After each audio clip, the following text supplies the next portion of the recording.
Hi, my name is Anderson, welcome to my channel Fluffy Tech Things, quality reviews with a horrible accent.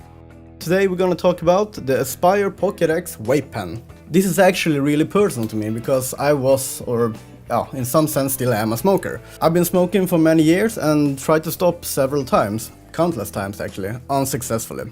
And I'm happy to say that I have not smoked a single cigarette since the New Year's Eve of this year, 2018. And I really don't feel like I'm gonna start again. And yes, I am aware of the fact that there has not been enough research into the vape pens, or more specifically the e-juices themselves, and maybe they are even more harmful than regular cigarettes for you. But I do feel a difference. After 6 months of using the vape pen, I really do feel better.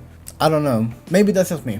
I really like the size of the vape pen because it can fit in my pocket. However, the obvious downside of the size is the battery life. But I must say, I use the vape pen quite often during the day and the battery has never died on me once. It's charged by USB on the back and it takes, in my experience, up to 2 hours to fully charge the vape pen. So if vape pens are so magical, why aren't everybody using them? Well, I think a big part of that is misconceptions. And some of the misconceptions I had was regarding price and maintenance. The price on the vape pen will vary depending on which model you get. In my case, I went for the Aspire PockeX starter kit. In the kit, you'll get the vape pen, 2 coils, a micro USB cable and some paperwork.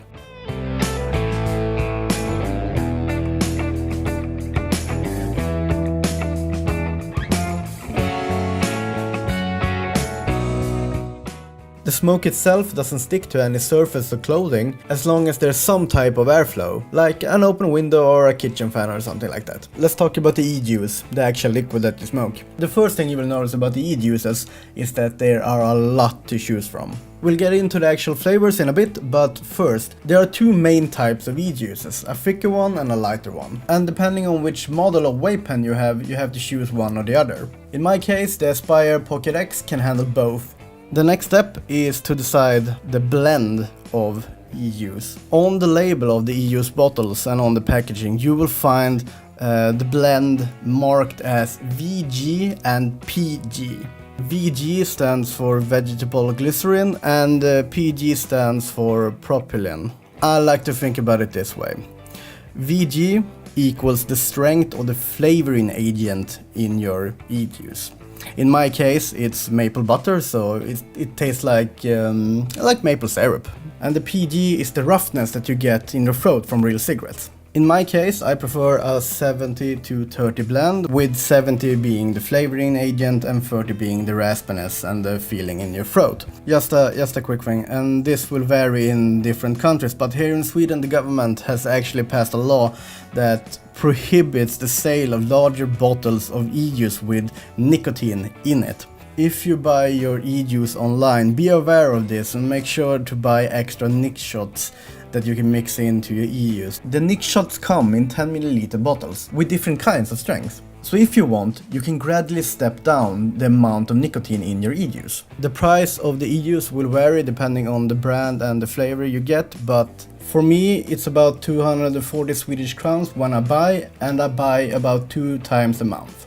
Regarding the coils, I buy a 5-pack of coils every other or every 3rd time I buy e-juice for about 250 Swedish crowns or $30 about. And a great thing about the coils is that they will actually tell you when you need to change them. They will give out a burnt taste when they're done. A quick tip: if you change the flavor of the e-juice, when you do that, change your coil as well, because the e-juice is really sticky and it clings on to the coil. So if you pour in a new e-juice flavor with the old coil that still has the old flavor, you'll get something that's really nasty. For my model, the Aspire PockeX, it's really quick and easy to change coils.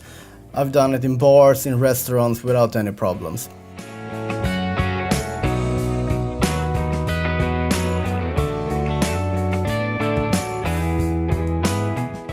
So, the conclusion then. After using the vape pen for just over 6 months now, I can honestly say that it has changed my life, forever and for the better. I was what they call a heavy smoker, a 1 pack a day guy. For me, in Sweden, that's just over 20,000 Swedish crowns, almost $2,400 a year. And by vaping instead, that yearly cost is down to about 7,500 Swedish crowns. That's about $890. So I'm saving money, I'm saving my health. So besides looking like a idiot when I vape, I really don't have anything to complain about. I really don't. I'm really happy with my vape pen, and if you are one of those people who wants to give up smoking, yeah, you should give this product a chance. And who knows, maybe you change your life too.